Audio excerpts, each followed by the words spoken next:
오늘 주시는 말씀은 시편 2편의 말씀입니다. 선교 헌신의 축복, 나라와 민족을 주께로라고 잡혀 있습니다. 그러면 어떤 사람의 명령을 받느냐에 따라서 이 무게감이 달라져요. 소위가 나한테 명령하는 것과 대령이 명령하는 것과 장군이 명령하는 것과 국군 통수권자인 대통령이 명령하는 것과 왕 중에 왕이 명령하는 건 다른 거예요. 그래서 정말 명령권자가 어떤 권위를 갖고 있느냐에 따라서 우리가 그 실행에 대한 무게감이 생기는 것입니다. 오늘은 시편 1편은 말씀을 따라 살아라. 그게 너희 복된 거다. 시편 2편은 진짜 왕을 섬기며 살아라. 복된 것이다 말하는 거예요. 그래서 1편과 2편은 시편의 이 첫 부분이에요. 진짜 왕, 그분을 섬기며 사는 것이 너에게 복이다 라고 말씀을 허락하고 있습니다. 주고 있습니다. 이 시편은 다윗이나 이런 왕들이 세워질 때 대관식 할 때 읽었던 시편이라고 알려주고 있어요. 다윗과 그의 왕들이 세워질 때, 근데 이게 제왕시라 그러는데 대관식 할 때 제왕들을 축복하고 막 이런 시들로 알려졌는데 이게 사실은 예수 그리스도를 향한 예언적 시편과도 연결이 돼 있어요. 그래서 다윗은 자기 왕권이 실제적인 왕권의 어떤 것이지만 실제로 자기가 왕으로 세워졌을 때도 최종 주권이 자기에게 있다 생각하지 않았어요. 이것은 그리스도 예수께 연결되어 있다고 생각했어요. 그게 이 당대에서 다윗이 가졌던 그런 영적인 의식이었습니다. 이 시편의 말미에 가면은 왕에게 입맞추라. 입맞추지 않으면은 급하게 망할 것이다라고 말합니다. 분노하고 대적하여 그렇게 살지 마라. 그 큰일 난다라고 말하고 있습니다. 왜 그러십니까? 주님이 만왕의 왕이고 만주의 주이기 때문에 그래요. 마태복음 25장에는 주님께서 천사와 더불어서 온 땅을 심판하러 오신 때가 있다라고 말씀합니다. 그때 모든 만방의 많은 나라들, 열방의 나라 다 모을 것이다. 왜요? 한 지역의 왕이 아니기 때문에 그래요. 온 열방과 온 나라의 왕의 권위를 갖고 계신 분이다라고 말합니다. 그때는 나라들별로 민족별로 양과 염소를 나누겠다고 말합니다. 하나님께 합당하게 산 사람들과 그렇지 못한 사람들 나누겠다고 말합니다.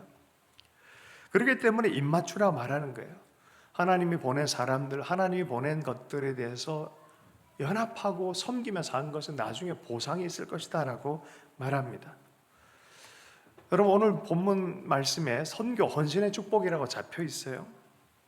왜 그러냐면 이 하나님의 마음, 어떻게 해서든 주님이 오실 때 마지막 심판하시기 전에 구원하고자 하고 살리고자 하는 이 복된 초대 자체가 선교라는 거예요.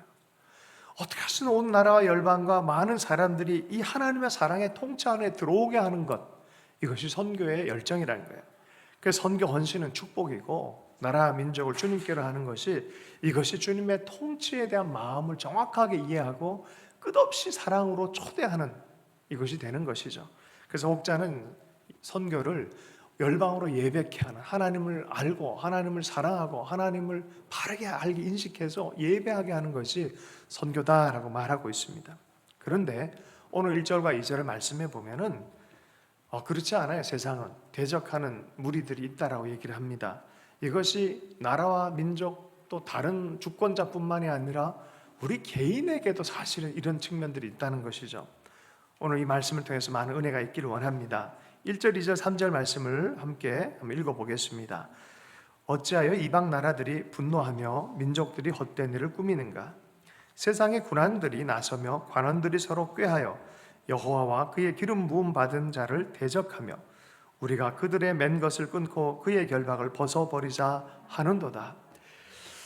이 당시에는 다윗이 왕으로 세워지잖아요. 기름 부어서 세우잖아요. 하나님이 쓰시는 메시아적 어떤 이 통로로 쓰잖아요. 최종 메시아 예수 그리스도가 기름 부음 받고 왕으로 세워지잖아요. 그런데 다윗 때뿐만이 아니라 하나님 나 왕국의 기름 부음 많은 일들에 대적하는 무리가 있다라고 얘기를 합니다. 다윗도 기름 부음 받고 왕으로 세워질 때 블레셋이 곧바로 일어나서 대적하는 일들이 생겼습니다. 하나님의 통치가 싫다는 거예요. 그걸 결박이라고 생각해요. 간섭이라고 생각해요. 그게 싫은 거예요. 결박을 끊어버리자. 호세아서나 다른 본문에 보면은 이건 결박이 아니라 멍해가 아니라 사랑인데 사랑의 줄로 묶인 것을 자기의 결박으로 착각하고 있다는 거예요. 여러분, 하나님께서 사랑으로 통치하는 것들을 이게 싫어서 밖을 나가고 싶어하는 사람들 많아요. 그 정도가 아니라 대적한다는 말합니다. 이런 문화들이 있는 곳이 바로 하나님을 적대하는 문화가 있는 곳이에요. 적대하는 권세들이 있다라고 말합니다.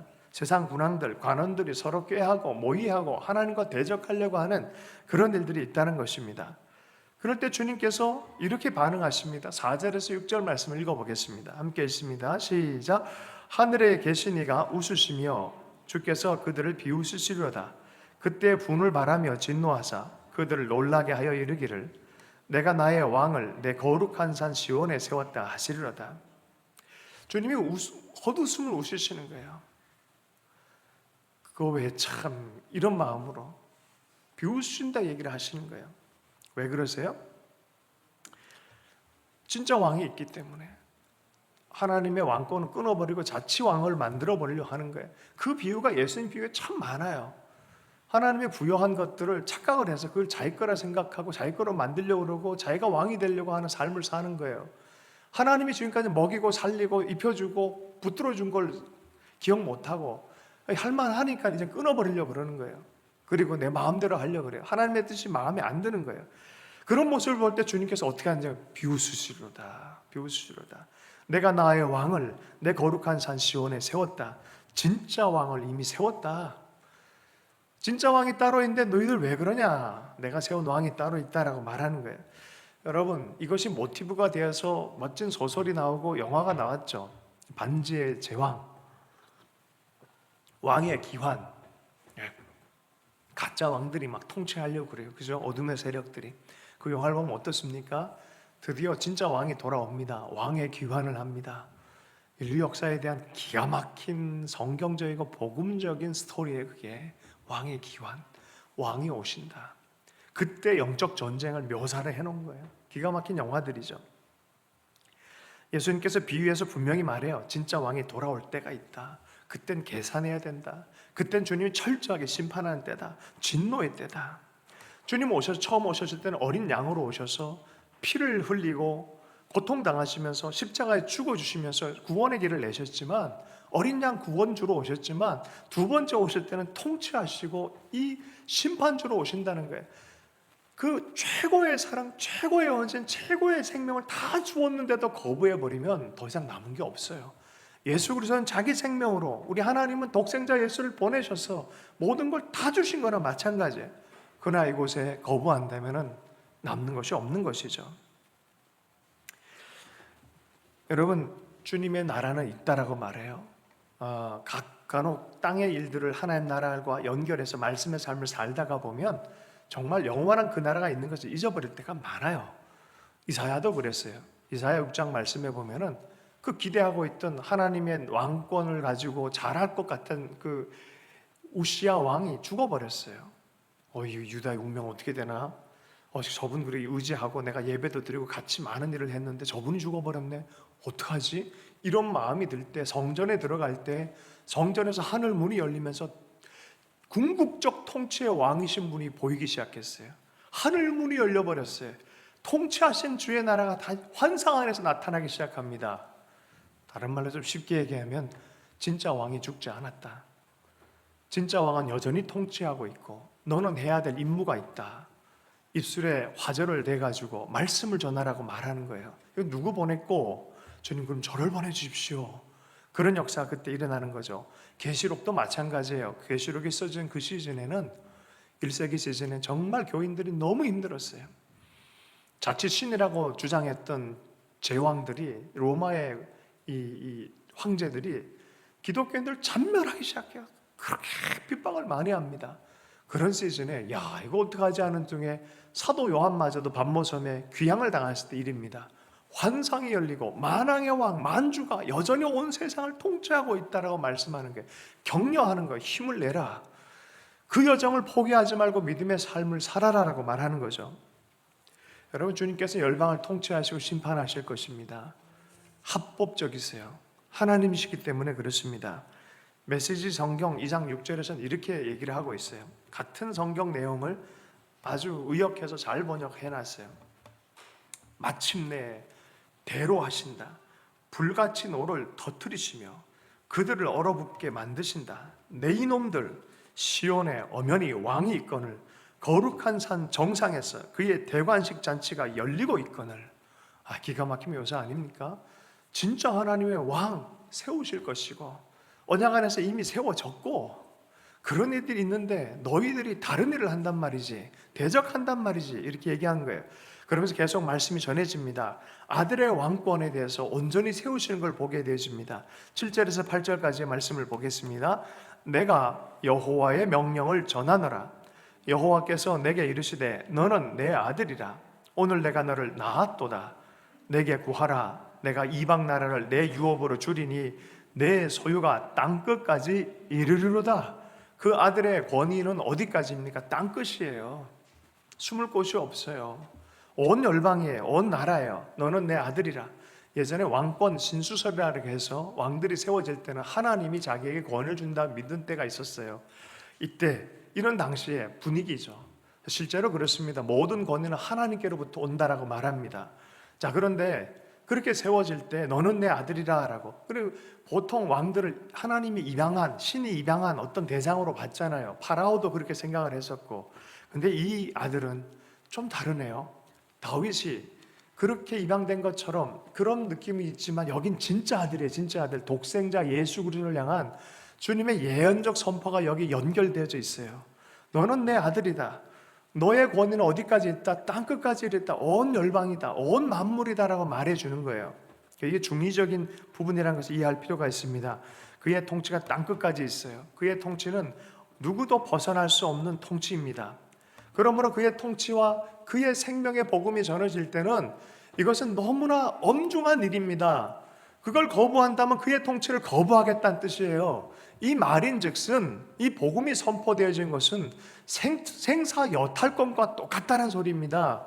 이것을 받아들인 자에겐 그의 통치에 아멘으로 받아지고 사랑으로 통치 안에 들어가는 거예요. 그 사랑의 통치 안에 들어가는 생명이 시작되어지는 거고, 그것을 거부하는 것은 죽게 되어지는 거예요. 심판받게 되어지는 거예요. 그래서 이 복음이 전파되어지는 건 주의 통치와 연결이 되어 있습니다. 너무나 엄중한 일이에요. 도스토옙스키가 너무나 기가 막힌 작품 많이 썼잖아요. 인류의 최고의 문학가잖아요. 근데 그가 사실은 이렇게 인생을 깊이 통찰할 수밖에 없었던 것이 뭐냐면, 사실은 왕이 이 사람을 사형을 선언을 했어요. 그래서 진짜 사형당할 뻔했었어요. 제대로 겁주려고 그냥 사형 선포하고 진짜 준비하는 그런 상황에 이제 죽었구나 하고 그냥 삶의 깊은 바닥까지 내려앉은 그 심령으로 그 즈음에 하나님도 생각하고 인생도 생각하고 막 별별 게 다 지나갔거든요. 이제 딱 쏘면 끝나는데 그때 파발마가 옵니다. 멈춰라 라고 하는 게 와요. 이게 사면령이에요. 그래서 살아났어요. 그의 작품 안에는 이런 인생의 깊은 체험 이후에 나오는 것이 있어요. 여러분, 복음이 그래요. 죽음 가운데 멈춰라 라고 하는 거예요. 너희들 그렇게 빠지면 죽는다. 너희 그렇게 심판으로 끝나면 죽을 수밖에 없다는 거예요. 거기에 대사면령을 내리고 이것을 받아들이라고 말하는 거예요. 그러지 않으면 철장 권세에 죽을 수밖에 없다는 거예요. 심판당할 수밖에 없다는 거예요. 9절 말씀을 읽습니다. 내가 철장으로 그들을 깨뜨리며 질그릇같이 부수리라 하시도다. 주님의 권세는 강력한 통치입니다. 반대자에게는 심판이 있을 뿐이다라 말합니다. 다니엘서의 세계 전체의 역사를 주님께서 계시하셨어요. 제국의 역사가 있어요. 위로부터 쫙 되죠. 금, 은, 철, 섞인 거, 이게 제국의 역사예요. 그런데 어느 날 봤더니 뜨인 돌 하나가 그 신상 위에 딱 떨어집니다. 여러분, 예수 믿는 사람뿐만이 아니라 성경을 깊이 연구한 사람뿐만이 아니라 세속의 역사가들도 이 다니엘의 예언은 최고의 예언을 꼽습니다. 왜냐하면 그 예언대로 로마와 그리스와 그리스가 헬라죠. 할렐루야. 계속 정말로 이렇게 쭉 되어진 역사를 그대로 연결되었기 때문에 그래요. 그런데 그 역사적 전망에 하늘로부터 돌이 떨어져요. 그 뜨인 돌이 떨어지면서 어떻게 됩니까? 신상이 깨지는 거예요. 세속 역사의 권력들이 깨지는 거예요. 그리고 그 한 인자의 통치가 시작되어진다라고 말하고 있어요. 하나님이면서 사람의 아들인 예수 그리스도, 그의 통치가 시작되는 것에 대해서 그게 다니엘의 예언이에요. 역사적 예언이에요. 주님이 말씀하십니다. 내가 철장으로 그들을 깨뜨리며 질그릇같이 부수리라. 이것이 그의 권세다라고 말하고 있습니다. 여러분, 주님 오시면은 주님이 통치하십니다. 주님 오셔서 통치하는 것에 대해서 여러분 인지하고 있어야 돼요. 이 부분에 있어서 성경 예수님은 계속해서 마가복음 13장, 마태복음 24장 이후로 종말에 대해서 얘기를 자세하게 해놨는데 알아들을 만큼만 했어요. 아주 정확하고 정교하게 하지는 않으셨어요. 왜냐하면은 그건 안 알아도 되니까. 주님께서 우리에게 궁금한 수준에서만 알아들을 정도만 성경을 통해서 가르쳐 준 게 있어요. 기본적인 것들. 그것을 얘기하면 이러고 있습니다. 아무도 그날과 그때는 정확하게 인지하지 못하도록 했다는 거예요, 하나님께서. 그래서 특별히 어느 날 언제 어떻게 오신다 그렇게 얘기하면 그건 다 가짜예요. 성경 말씀 한 구절이 온 우주보다 무게감이 있습니다. 자, 그 다음에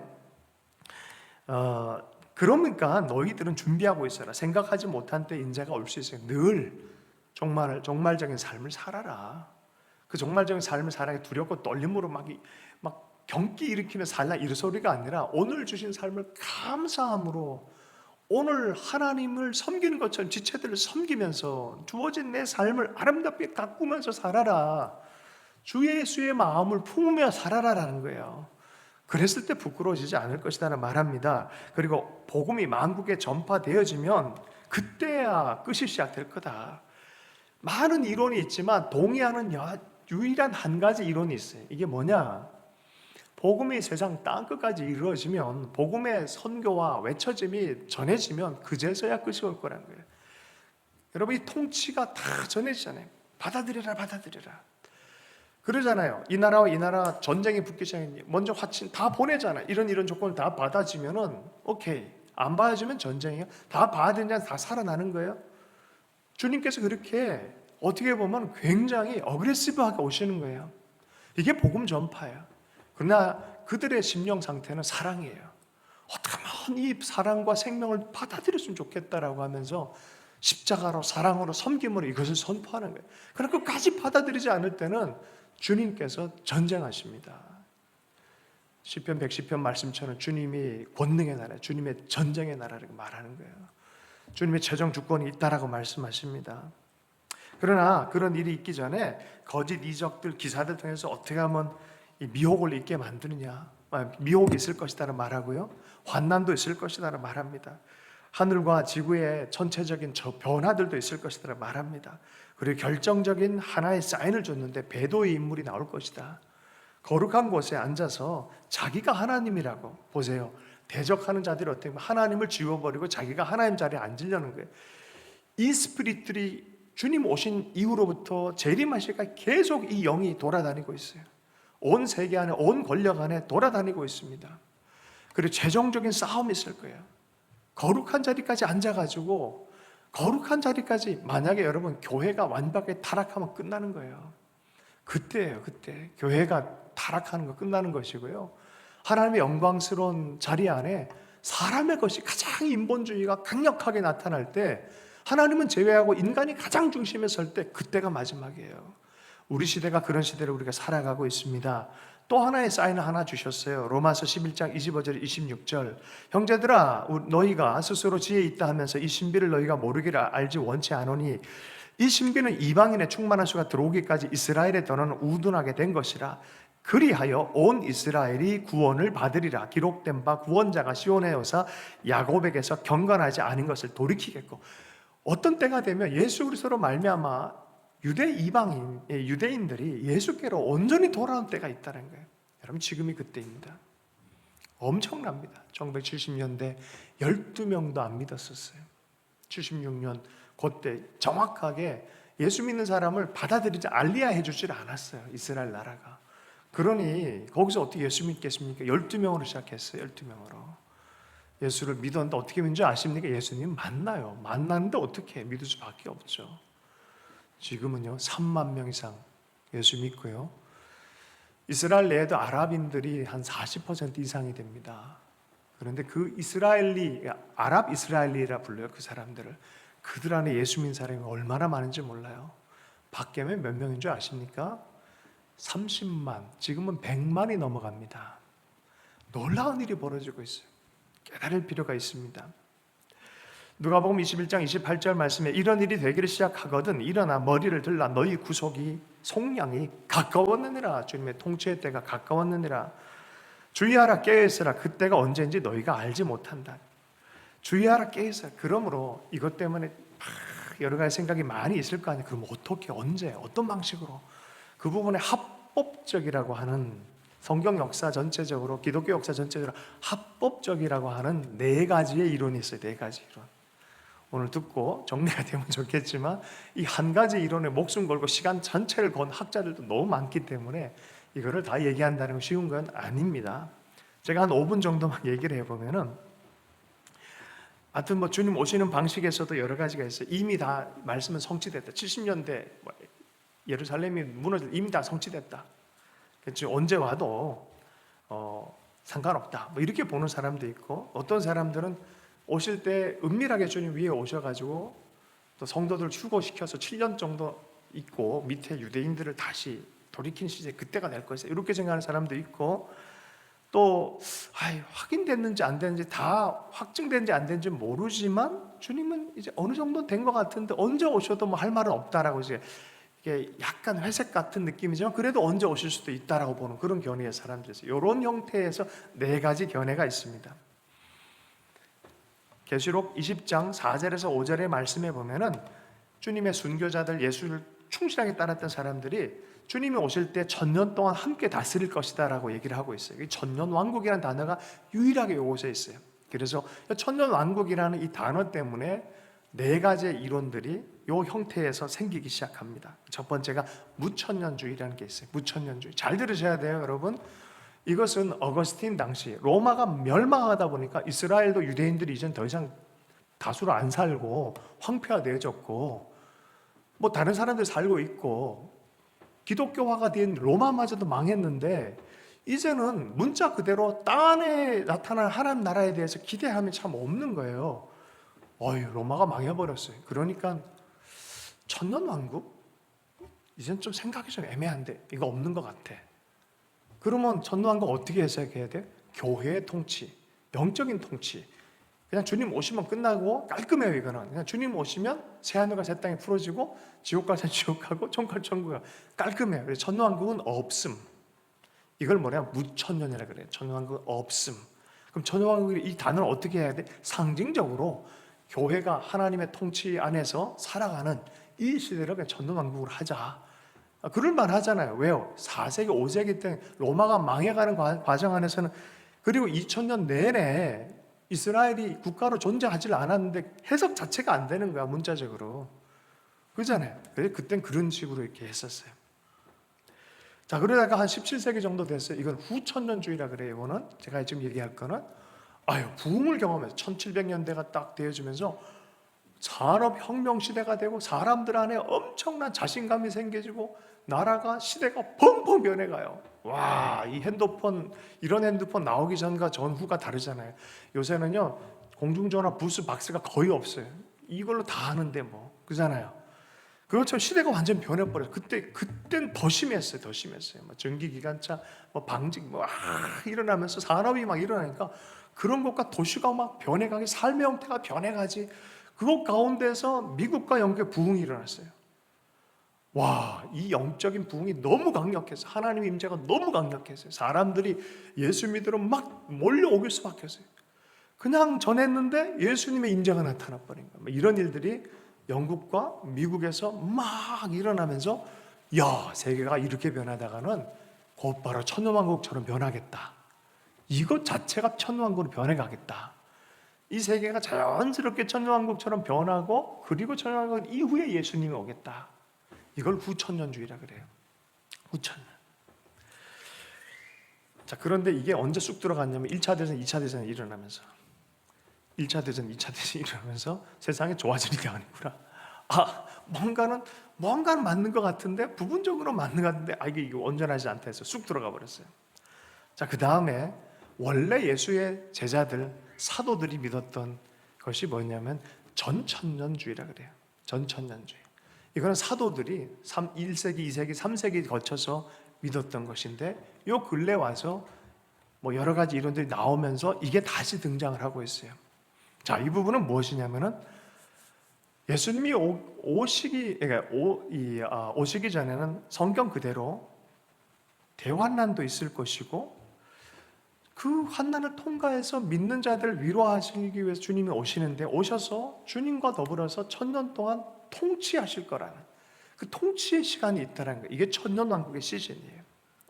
그리고 사탄과 절개된 권세를 잃어버리고 그럼 완전한 계절은 확실히 변했는데 사람들은 어떤 걸 맞이할 거냐면은 사탄의 세력이 없이도 인간 안에 있는 자기중심성과의 싸움이 분명히 있을 거란 거예요. 인간 안에 있는 책임과의 대면을 할 거란 거죠. 그렇게 해서 확실히 완전히 변해했지만 그래도 뭔가 남아있는 하나님의 통치와 더불어서 이렇게 되어지는 그게 이사야서 65장 20절의 말씀. 거기는 날수가 많지 못하여 죽은 어린이와 수완이 차지 못한 노인이 다시는 없을 것이라. 곧 100세에 죽은 자를 젊은이라 하겠고 100세가 못되어 죽은 자는 저주받은 자리라. 분명히 어떤 다른 세계예요. 이 세계와는 다른데 그렇다고 천국 완벽한 새하늘과 새 땅이 아니에요. 그런 세계에 대해서 분명히 묘사를 하고 있어요. 그 세계에 대해서 그래서 말씀 그대로 이게 바로 사도들이 초기에 가졌던 종말론이에요. 이게 전천년설이라고 얘기를 합니다. 자, 그런데 요한계시록 2장 26절에 이런 표현이 있어요. 철장 권세로 다스리는 어떤 때. 그래서 이것이 천년 왕국의 때에 대해서 얘기를 한다고 저도 믿습니다. 그런데 보세요. 요한계시록 2장 26절 두아디라 교회를 향해서 이렇게 얘기를 합니다. 이기는 자와 끝까지 내 일을 지키는 그에게 만국을 다스릴 권세를 주리니 그가 철장을 가지고 그들을 다스려 질그릇 깨트린 것 같이 하리라. 나도 내 아버지께 받은 것이 그러하리라. 보세요. 이 권세 누구한테 받은 거예요? 아버지께서 아들 예수한테 주신 거예요. 이 권세가 누구한테 있어요? 성도들에게 있는 거예요. 이기는 그에게 있는 거예요. 그 다스리는 때에 대해서 분명히 얘기를 하고 있습니다. 이게 전천년설이에요. 그리스도의 통치와 더불어 함께 통치하는 때에 대해서 얘기를 하고 있습니다. 자, 그런데 1800년대가 넘어서면서 다니엘서를 계산을 하고 문자 그대로 계산을 막 하다가 1800년대 언제쯤 되리라라고 파악했던 사람들이 있어요. 이 사람들이 계산해 보니까 이때야라고 아주 면밀하게 계산했는데 태양력에 대해서 하여튼 뭐 복잡한 얘기가 많아요. 뭐 이렇게 저렇게 계산을 다 해보니까 1800년대가 맞아. 근데 묘하게 그때쯤에 성경 그대로 위에서 유성비가 내려요. 유성비가 하늘에서. 뭐 이런 환경적인 역사들도 많이 있었어요. 여러분, 제가 지나온 사람들을 생각해 보면서 가장 가슴 뜨끔했을 때가 1800년대 같고 1200년대 같아요. 왜냐하면 1200년대 몽골군들이 말 타고 진짜 막 와서 유럽을 초토화해 버렸거든. 그리고 그때 시작된 게 팬데믹, 우리 그 패스트 같은 것들이 막 시작됐거든요. 그때는 진짜 성경 그대로 문자 그대로 오기 때문에 뜨끔뜨끔했을 것 같아요. 그때만큼이나 뜨끔할 때가 1800년대였어요. 그런 이 말씀 그대로 주님 오신다, 그때다. 그래가지고 막 기다리고 날짜까지 정했어요. 연도까지 정했어요. 1992년 10월 26일 이런 식으로 정했는데 오셨어요? 안 오셨어요? 안 오셨어요. 그러니까 이분들에게 새로운 이론이 필요했어요. 주님은 오시긴 오셨는데 공중에 계시다. 때가 되면 성도들 올릴 거다. 이들에게 장점은 뭐냐면 이스라엘을 재발견하게 해주는 그런 장점은 있는데, 그런데 이게 좀 애매해요. 하늘 위에 있다고 얘기한 것이 없어요. 성경에는 7년 머물르겠다는 얘기가 없어요. 그러나 이들에게도 정말 훌륭한 사람들이 이 이론들을 갖고 급박하다, 이제 곧 오신다는 의식을 갖고 선교를 많이 하게 되어지는 그러한 역사가 일어났어요. 이 네 가지 이론을 다 훌륭한 사람이 다 있어요. 그래서 웬만하면 싸우지 말자. 이 네 가지는 합법적인 걸 생각하되 서로가 서로를 교정하는 이론으로 가져가자라고 한 거예요. 이 네 가지 이론에 다 난점들이 있어요. 난점들이. 그래서 주님이 참 지혜로우시다. 마태, 마가, 누가, 요한이 서로가 좀 다르지만 이 형태로 이렇게 보면 예수님이 누군지가 입체적으로 보이는 것처럼 아주 종말에 대해서 분명히 있는 것을 확인을 하면서 공통적으로 우리가 가질 수 있는 것은 무엇일까? 여러분, 미래를 다 알 수 없습니다. 불투명합니다. 그러나 그런 방식에 대해서는 관계없이 분명히 동의하는 건 뭐냐? 그리스도인들이 분명히 승리할 거라는 거예요. 사탄은 패퇴할 것이라는 거예요. 그리고 불과 유황의 마지막으로 던져지는 역사가 있을 것이다 말합니다. 계시록 20장 10절의 말씀에 또 그들을 미혹하는 마귀가 불과 유황 못에 던져지니 거기는 그 짐승과 거짓 선지자도 있어 세세토록 밤낮 괴로움을 받으리라 라고 말합니다. 세세토록 밤낮 괴로움을 받으리라. 이건 원래 마귀가 들어가도록 하나님이 디자인하셨는데 거부하는, 그리스도를 거부하고 그의 통치를 받아들이지 않는 자들이 여기에 딸려 들어갈 거라는 거예요. 그럼 마지막 전쟁의 시기가 될 것이 아니라 마지막 환영의 시기가 되면 좋겠습니다. 믿는 자들에게는 환영의 시즌이 되지만 믿지 않는 자들에게 전쟁의 시즌이 될 수밖에 없는 것이죠. 이것에 대해서 이렇게 얘기합니다. 계시록 22장 6절에 신실하고 참된 말씀이다. 이 예언의 말씀은 신실하고 참된 말씀이다 라고 말합니다. 천사를 보내셨고 전하신 이유가 이건 신실하고 참된 말씀이다 라고 말해요.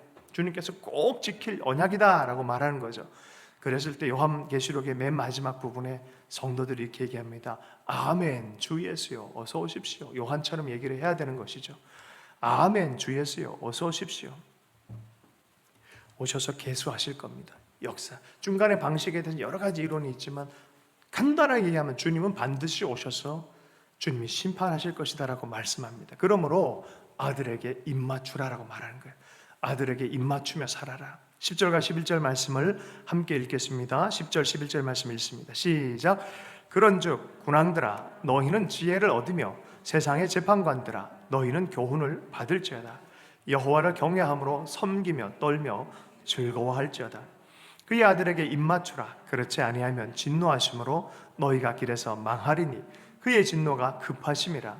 여호와께 피하는 모든 사람은 다 복이 있도다. 그러니까 입맞추며 살아라. 대적하면서 살지 말고 기쁨으로 사랑으로 섬기며 입맞추며 사는 것이 그것이 정말 지혜이다 라고 말합니다. 그래야 복이 있다라고 말합니다. 어떤 사람은 그래서 선교는 전쟁이다, 선교는 순교다, 대적하는 대상들 향해서 사랑으로 설득하려 간다는 게 이게 사람 힘으로 할 수 없는 일이에요. 주의 복음을 전한다는 것이 주의 통치를 전한다는 것인데 이것이 얼마나 어그레시브한지 몰라요. 서로가 서로를 향해서. 그러나 이것에 대해서 온전히 전한 자에게는 추수의 기쁨이 있어요. 그래서 선교적인 삶을 사는 사람들에게는 은밀하고 위대하게 살아라라는 그런 주문이 있어요. 가라, 지혜롭게 가라, 은밀하게 위대하게 주의 일들 끝까지 감당해라 라고 말하는 것입니다. 한 분에 대한 얘기를 제가 지난주에 이렇게 듣고 참 감동을 받아서 꼭 나누길 원하는데 여러분도 한번 찾아보세요. 예전에 아주 20년 동안 최고의 탑으로 달렸던 개그맨이 있어요. 밥풀떼기 김정식. 아시는 분이 있을 거예요. 이분의 간증을 통해서 제가 얼마나 은혜를 많이 받았는지 몰라요. 이분이 주님의 입을 맞추기 위해서 정말 애를 많이 쓰더라고요. 그래서 처음부터 그렇게 된 분이 아니라 이분은 사실은 불교, 또 엄마가 굉장히 보살처럼 집안 내에 태화도 있고 많이 묵주도 있고 늘 그렇게 살았대요. 또 유명해지고 너무 잘 나갔기 때문에 한 20년을 최고 정상을 살았잖아요, 이분이. 그러다 보니까 사람들이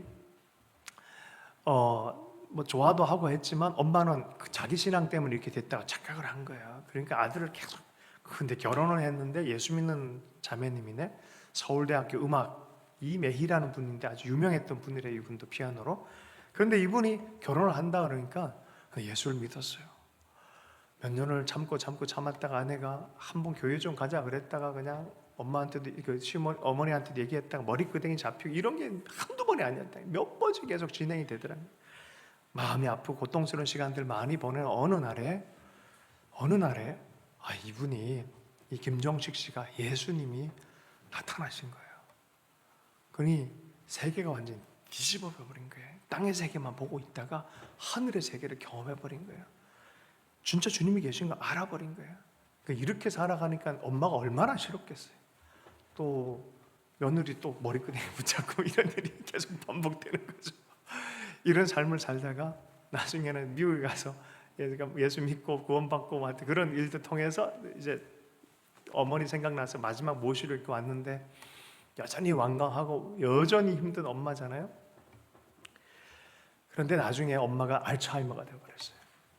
예, 정말 이 밥 먹고 또 이렇게 기본적인 삶을 못 살아가는 정도의 알츠하이머가 된 그런 상태인데, 어느 날 이 김정식 이 전도사 마음 안에 자기는 장애인들 섬기고 평생 나는 이렇게 주님의 입맞추며 사는 것에 대해서 기쁨으로 생각하는데, 이거 가는데 엄마는 이해를 못하고 만날 때마다 부딪히고 힘듦이 있고 이런 상황에 엄마가 갑자기 너무 마음이 불쌍하고 끝까지 모시고 싶은데 자꾸 알츠하이머 이런 일들이 막 치매 사건이 일어나니까 견디지 못한 어느 한 달에 사건이 생겨버렸어요. 그날도 마음이 불편해서 나왔는데 갑자기 집에 가고 싶은 마음이 들어서 막 뛰어갔다는 거예요. 아니나 다를까 막 거꾸로 매달린, 침대와 창문 너머로 거꾸로 매달린 상태에서 얼굴이 시뻘게 시커멓게 돼서 거의 죽어가는 그런 엄마의 모습이 된 거예요. 막 뛰어가서 엄마를 데리고 병원에 갔어요. 의사 선생님이 끝났다, 죽었다, 이제 준비해라 이러더라는 거예요. 마음이 힘든데 그날도 또 사역을 해야 됐던지 어쨌든 주변 사람들한테 기도를 부탁하고 갔는데, 장애인들 사역을 했잖아요, 이분이. 그러니까 온 전국 이 장애인들이 이 사연을 듣고 이렇게 문자를 했다고 해요. 우리가 사랑하는 이 김정식 전도사 위해서 기도하자. 엄마가 이렇게 힘들어 죽게 생겼다. 근데 오늘만큼은 예수를 안 믿는 사람도 예수 이름으로 낫도록 좀 기도하자. 전국의 장애인들한테 다 문자를 돌렸답니다. 그리고 하루 만에 이상한 일이 벌어졌어요. 어떻게 될게요? 엄마가 분명히 뇌가 다 망가졌고 몸도 다 끝났다고 하고 준비하라 그랬는데 하루 만에 살아났어요. 살아나는 정도가 아니라 제정신이 들었어요. 알츠하이머가 고쳐졌어요. 기적이 일어났어요. 그리고 더 놀라운 사건, 이 엄마가 3년 동안 하나님을 향해서 그렇게 열렬하게 변화하고 며느리하게 붙잡고 내가 잘못했다 그러고 은사도 생겼대요. 그 3년 동안 손만 얹으면 아픈 자들이 낫는 역사가 일어나는 거예요. 그리고 3년 반 정도 사시고 돌아갈 때 고맙다 감사하다가 안고 하나님 나라에 갔다는 거예요. 여러분, 입맞춘 자의 삶이 있어요. 입맞추지 않으면 살아갈 결정되어진 운명들이 있어요. 여러분들은 우리 주님의 마음을 이해하고 입맞추며 살아가십니까? 성경 안에 보면은 기생 라합에 대해서 얘기를 해요. 근데 기생 라합을 요새 번역에는 창녀 라합이라고 정확하게 기술을 하고 있어요. 그런 자가 하나님의 입맞춘 자의 반열 안에 올라가요. 그 말씀을 보면은 감동이 돼요. 여호수아서 2장 11절 말씀이에요. 우리가 듣자 곧 마음이 녹았고 너희로 말미암아 사람이 정신을 잃었나니 너희 하나님 여호와는 위로는 하늘에서도 아래로는 땅에도 하나님이시다. 영적인 세계에도 하나님, 보이는 세계에도 하나님이시다라고 말하는 거예요. 어떻게 이렇게 하나님에 관해서 정확하게 이해하고 있는지 몰라요. 그리고 그의 믿음은 정확했어요. 마음으로도 사람들, 정탐꾼들의 호의를 베풀어 준 거예요. 이렇게 기술해요. 히브리서 야고보서에도 나오는데 히브리서 11장 31절 말씀에 믿음으로 창녀 라합은 정탐꾼을 호의로 영접해 주어서 순종하지 않는 사람들과 함께 망하지 아니하였습니다. 하나님의 사람들인 걸 보고 받아들인 거예요. 이들을 받아들였다는 것은 하나님을 받아들였다는 소리예요. 야고보서에는 이렇게 이것을 기술합니다. 또 이와 같이 기생 라합이 사자들을 접대하여 다른 길로 나가게 할 때 행함으로 의롭다 하심을 받은 것이 아니냐. 마음으로만 하지 않고 실제로 자기 삶을 걸어서 행동으로 믿음의 삶을 살았다는 거예요. 그리했더니 하나님께서요 복을 주시는 거예요. 다윗의 증조 할머니가 되죠. 자기의 아들은 보아스가 돼요. 족보에 올라가요. 만왕의 왕의 족보에 올라가요. 위대하고 귀하다고 높임받는 대상이 돼요. 다윗은 어땠습니까? 늘 외로움이 있었고 내몰림이 있었고 부모가 자기를 버렸다고 생각을 했었고 그냥 늘 어떻게 보면 우울증에 비슷하게 있는 거예요. 시편 말씀을 읽어보면 막 전체 구절이 늘 힘들고 어려워요. 사울한테 쫓길 때는 편했습니까? 다윗이 인간적인 눈으로 보면은 야 진짜 힘들다. 풍전등화 같은 삶을 살았어요. 그런데 그 순간에도 시편을 자세히 보면 하나님께 입맞추는 것을 잃어버리지 않았어요. 그 어렵고 힘든 시즌에도 하나님을 향한 그 마음을 잃어버리지 않았어요. 어떻게 해서든지 하나님 앞에 나아가려고 합니다. 노래하려고 합니다. 그리고 나중에 그 다윗을 향해서 하나님이 큰 은혜의 계시를, 계획된 은혜의 계시를 풀었는데 그때 너무 감격을 해요. 왜냐하면은 자기가 왕으로 드디어 세워졌는데 하나님께 감사하는 거예요. 자기 집이 세워진 걸 보고 주님은 온 천지의 하나님이지만 그래도 주님의 성막이라고 하는 이곳이 너무 허물어졌네요. 내가 이거 좀 짓고 싶습니다. 주님께 또 입 맞추기 시작합니다. 그럴 때 하나님이요 너무 기뻐하셔서 나단을 보내요. 야, 네 손에 피가 많아서 짓지 못하게 하지만 네 그 마음 받았다. 그러면서 언약을 줍니다. 어떤 언약을 준지 아십니까? 아브라함한테 후사의 언약 줬지, 메시아 언약. 그게 너한테도 이제 흘러가게 돼 있어 라고 말해줘요. 그리고 너의 후사를 통해서 온 열방에 복받는 역사가 있을 거야. 이게 사무엘서의 약속이, 이게 다윗 언약이에요.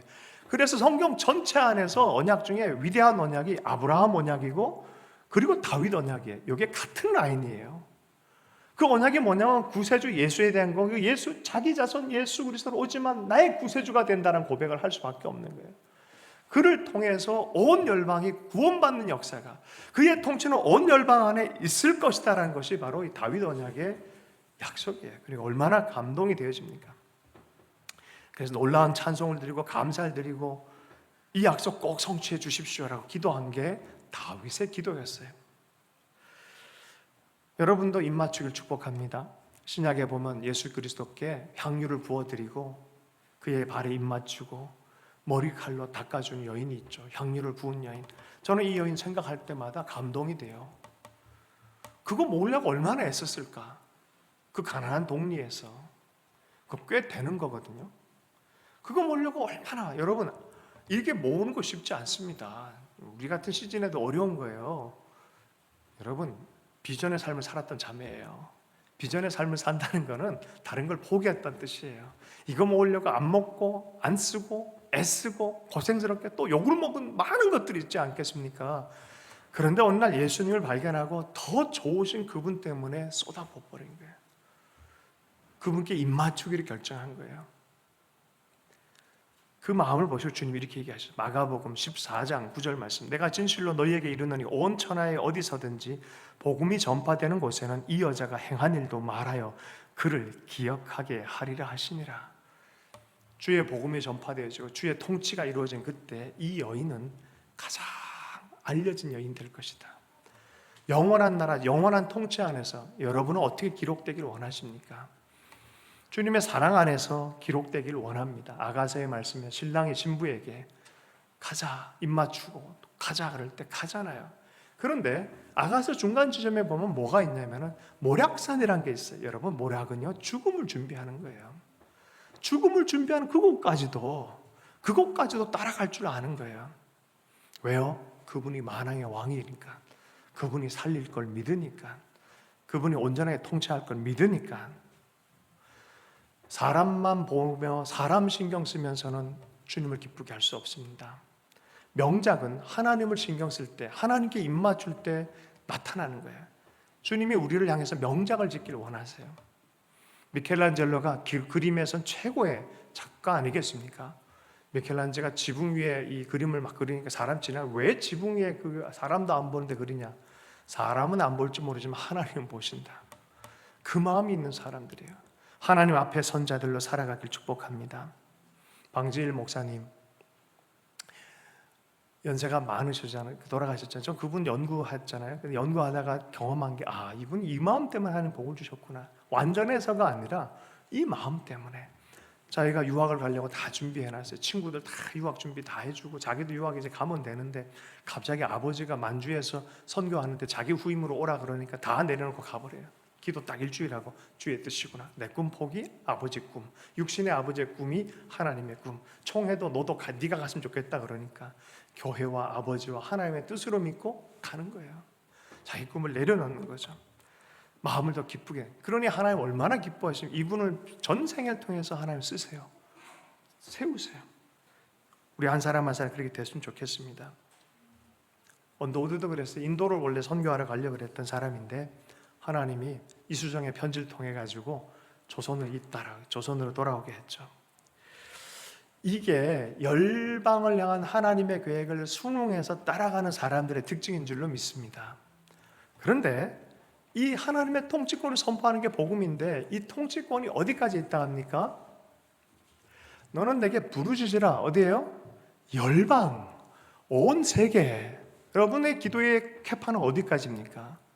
나, 내 삶, 내 가족, 내 성공, 내 안위. 그렇다면 하나님의 마음을 모르는 사람들이라 생각합니다. 하나님의 몸된 교회가 하나님의 마음을 잃어버리고 내 마음을 중심한다? 성전이 이상한 게 앉아 있는 거예요. 성전이 이상한 게 앉아 있는 거예요. 내 마음의 성전이 이상한 게 앉아 있는 거예요. 하나님의 마음을 추구하는 것이 당연한 것입니다. 하나님의 마음을 붙들고 기도하고 그의 마음에 복음을 선포하고 주의 통치에 동행하는 그들에게 주님 말씀합니다. 복이 있을 것이다라고 말합니다. 말씀을 마무리하면서 내게 부르짖으라 라고 말해요. 그죠? 너는 내게 부르짖으라. 열방을 기업으로 주겠다.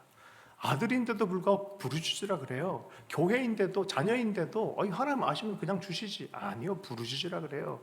이게 영적 원리입니다. 우리는 부르짖어야 돼요. 논리적으로 설득하는 게 아니라 부르짖는 거예요. 이게 절대 기도가 필요합니다. 기도하셔야 돼요. 불평하기 전에 기도했는지 생각해야 돼요.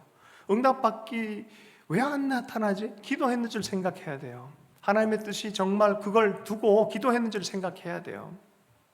시편 91편 15절 말씀입니다. 그가 나에게 부르짖을 때 내가 응답할 것이며 그가 어려움을 당할 때 내가 그와 함께하여 그를 구하고 그를 영화롭게 하리라.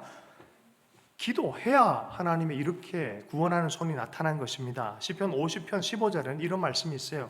환난 날에 나를 부르라. 내가 너를 건지리니 내가 나를 영화롭게 하리라. 환난 날에 어려움 가운데 힘든 가운데 부르짖으라. 그 부르짖음 자체가, 그 고난의 현장에서 부르짖음 자체가 하나님의 구원의 손이 나타나는 것이고 그것 자체가 하나님께 영광이 된다는 거예요. 이것이 요한복음에서 예수님이 얘기한 거예요. 기도 응답 자체가 영광이 된다는 거예요. 기도 응답해 주시는 그 자체가 하나님께는 기쁨이 되고 하나님의 영광이 나타나는 거예요. 우리가 기도하고 부르짖어서 응답받는 것 자체가 하나님께 영광이 되어지는 거라는 거예요. 여러분, 하나님께 영광 돌리길 축복합니다. 예레미야 33장 3절 너는 내게 부르짖어 내가 알지 못한 크고 비밀한 일을 내게 보이리라. 상상도 못한 일들에 대해서 기도하라라고 말하는 거예요. 엘리사 생도 과부, 남편이 그렇게 하지 말라는 거를 해버렸어. 혼자서 신학교 들어갔어. 근데 다 포기하고 들어갔는데 죽어버렸어. 근데 봤더니 빚이 졌네. 그 빚 때문에 아들 2명이 팔리게 생겼어. 이러니 이 여인이 생각하다 화가 나가지고 왔어. 말씀을 들고 왔어. 아니, 솔로몬 그 말씀에 의인의 자식이 결핍함이 없고 문제 생기지 않는다고 얘기했는데 왜 우리는 이 모양입니까? 라고 갖고 온 거예요. 따질 사람에서 온 거예요. 엘리사가 어떻게 했습니까? 야, 네 집에 얼만큼 있냐? 종지 있어요. 종지. 기름 요만큼. 나 이거밖에 없어. 이거 먹고 죽을 만합니다. 이거 끝입니다 이제. 그랬더니 어떻게 합니까? 종지를 빌리라 하지 않고 가서 다 빌려라. 온 동네 다 빌려라. 그릇들을. 추수할 때 쓰는 큰 그릇 얘기하는 거예요. 자기가 갖고 있는 그릇은 요만한 종지 그릇이고 이만큼 빌려라. 기도해라. 그리고 기다리고 기도하라. 기도합니다. 그리고 어떻게 됩니까? 놀라운 역사가 일어나는 거죠. 네. 여러분, 입을 열라 그래요. 열방을 기업으로 주겠다 그랬어요. 지금이 우리의 신앙을 진짜로 시험할 때예요. 좋을 땐 누구나 다 합니다. 어렵고 힘든 시간에 부르짖어야 돼요. 우리 옛날에 어르신들은 이게 있었어요. 논리적이지 않았어요. 어려울 때마다 그냥 와서 무릎 꿇고 기도했어요. 절대 기도를 한 거예요. 절대 기도는 절대 하나님 믿기 때문에 나오는 거예요. 논리적이잖아. 이거고 저것 때문에 하나님 들어주냐 아니냐 막 변명하고 막 속상해하고 하나님 이런 거 이렇게 하겠냐, 왜 나한테 이렇게 해놓고 왜 막상 가니까 아무것도 안 주고 왜 하나님 어기자, 이러지 않았어요. 절대 하나님 믿는 사람들에겐 절대 기도가 있습니다. 왜냐하면 하나님의 통치권이 이미 약속된 사람들이기 때문에 그래요. 왕 같은 세상의 통치권이 우리에게 있습니다. 이게 준비된 자들이에요. 여러분, 기도할 수 있길 축복합니다. 감옥 같은 곳에서도 기도하고 간구할 때 하나님의 기적을 보는 것이죠. 그런데 이 나라가 어려울수록, 이 시대가 어려울수록 우리가 주의 마음을 붙들고 나라와 민족을 위해서 기도하고 또 선교적인 이 마음을 가지고 열방을 위해서 기도한다면 하나님이 얼마나 더 능력과 은총을 베풀어 주겠습니까? 저는 확실히 믿는 것은 하나님은요, 언제 언약을 갱신하냐면 진짜 어려운데도 진정성 있게 믿음의 자리를 지킬 때 그때 언약을 주시더라고요. 성경 잘 살펴보세요. 내가 비로소 너가 하나님 경외하는 줄 알았다 하면서 그때 하나님께서 페이버를 베푸시는 거예요. 지금이 페이버를 얻을 때예요. 물러날 때가 아니라. 할렐루야. 우리 주님의 마음으로 시원케 해드린 주의 종들 되기를 원합니다.